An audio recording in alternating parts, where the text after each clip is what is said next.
Hello friends, இன்றைக்கி பார்த்திங்கன்னா பச்சை முந்திரி பொரியல் தான் பண்ணப்போம். அதுக்கு வந்து சுடு தண்ணி சூடு பண்ணி அது பச்சை முந்திரி போட்டாச்சு. அதுக்கப்புறம் காய்கறிலாம் எடுத்து கட் பண்ணால் பீட்ரூட் பாருங்கள் கையில் கலரெல்லாம் ஒட்டிச்சு. அதுக்கப்புறம் பீட்ரூட் வந்து கையால் தோல் மட்டும் தான் சேர்த்துக்க முடியும். அதுக்கப்புறம் கையெல்லாம் கட் பண்ணால் இதுவாகிடும் அப்படின்ட்டு வெஜிடபிள் சாப்பர் இருந்தது, அதில் போட்டு சாப் பண்ணிடுவோம் அப்படின்னு சொல்லிட்டு சாப் பண்ணோம். அது பார்த்திங்க 5 மினிட்ஸ் கூட இல்லை, 5 மினிட்ஸ்னு கூட அதே அதிகம் நான் சொல்கிறது. அது வந்து ஒரு 2 மினிட்ஸ்லேயே வந்து எல்லாத்தையும் கட் பண்ணி கொடுத்துட்டு, அதுங்க கொஞ்சம் கொஞ்சம் அந்த மாதிரி வரும். அதை கத்தியால் கட் பண்ணிக்க வேண்டியதான் லைட்டாக. பாருங்கள் எப்படி வந்து பூ மாதிரி அழகாக பாருங்கள், நீட்டாக எவ்வளோ அழகாக கட் பண்ணி கொடுத்துருக்கு பாருங்கள். சூப்பராக சாப் பண்ணி கொடுத்துருக்கு. அதுக்கப்புறம் பார்த்திங்கன்னா முந்திரி வந்து பச்சை முந்திரி, இதையும் அதேமாரி ஏதாவது ஒரு மிஷின் இருந்தால் நல்லாயிருக்கும் அப்படின்னு தோணுச்சு. பட் இல்லையே அப்படின்னு சொல்லிட்டு கையாலே உரிச்சாச்சு. அதுக்கப்புறம் சாதம் வடிச்சிட்டு பருப்பு வெந்தாச்சு. அப்புறம் காய்கறியும் கட் பண்ணி வச்சாச்சு. வெண்டைக்காய் சாம்பார் வைக்கிறதுக்காக வெண்டைக்காய் போட்டு நல்லா வதக்குன்னு வதக்கியாச்சு.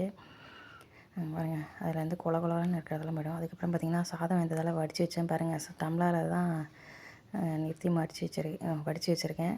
அதுக்கப்புறம் பார்த்திங்கன்னா சாம்பாருக்கு கூட்டி போட்டாச்சு. சாம்பார் கூட்டி போட்டோடனே வெண்டைக்காய் வந்து பார்த்திங்கன்னா தளதளன்னு நல்லா கலர் பாருங்கள், மஞ்சள் தூள்லாம் போட்டு மிளகா பொடியெல்லாம் போட்டு நல்லா கொதிக்குது. அதுக்குள்ளே பார்த்திங்கன்னா முந்திரியும் இந்த பக்கம் பொரியல் போட்டாச்சு. பொரியல் போட்டு நல்லா கொதிக்குது. அதுக்கப்புறம் புளி கொஞ்ச நேரத்தில் பார்த்திங்கன்னா டைம் ஆகிட்டுன்னு சொல்லிட்டு புளியை கரைச்சி ஊற்றலாம்னு சொல்லிட்டு புளியை கரைச்சி ஊற்றிட்டு கொஞ்ச நேரம் ரெஸ்ட் எடுப்போம், டீஹைட்ரேட் ஆகிடுச்சி அடுப்பிட்ட நின்று அப்படின்னு சொல்லிட்டு ஒரு ஜூஸை போடுவோன்னு போட்டால் இதால் பண்ண முடியாது, நம்ம திருப்பியும் தான் நம்மளுக்கு ஜூஸர் வச்சுருக்கோமே அப்படின்னு சொல்லிட்டு அதை யூஸ் பண்ணுவோம் அப்படின்னு சொல்லிட்டு இதை யூஸ் பண்ண ஆரம்பிச்சிட்டோம். அந்த ஜூஸில் வந்து நம்ம தான் சுற்றணும். இதில் வந்து நம்ம ஜஸ்ட் மேலே வச்சா மட்டும் போதும், அதுவே சுற்றிக்கும்.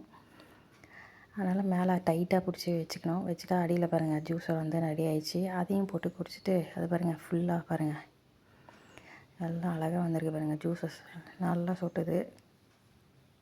அது மாதிரி போட்டு ஒரு டம்ளரை ஊற்றி குடிச்சிட்டு திருப்பி போய் சமையல் பார்ப்போம். அப்படின்னு பார்க்கறதுக்குள்ளே பார்த்திங்கன்னா இந்த சைடு அந்த முந்திரி வந்து நல்ல வேலை கருகலை, அடியில் தண்ணியெல்லாம் வற்றிடுச்சு அதுக்குள்ளே. அதனால் ரெடி ஆகிட்டு அடுத்தது பார்த்திங்கன்னா பீட்ரூட் போடுவோம் அப்படின்னு சொல்லிட்டு சாப் பண்ணி வச்சோம்ல, அதை பீட்ரூட் பொரியல் பண்ணுவோம் அப்படின்னு சொல்லிட்டு நான் தூக்கி போட்டு நானும் கொட்டுறேன். எல்லாத்தையும் தண்ணி கம்மியாக தான் ஊற்றுற மாதிரி இருந்தது. திடீர்னு பார்த்தா இவ்வளோ தண்ணி எங்கேத்தியா வந்த அப்படின்ற மாதிரி இவ்வளோ தண்ணி வந்துட்டு, அதுக்கப்புறம் எப்படியோ செஞ்சு முடிச்சுட்டு பார்த்திங்கன்னா இத்தனோண்டு ரைஸுக்கு இத்தனை தொட்டுக்கையா அப்படின்ற மாதிரி இருக்கும். அந்தளவுக்கு செஞ்சுருக்கோம் பாருங்கள்.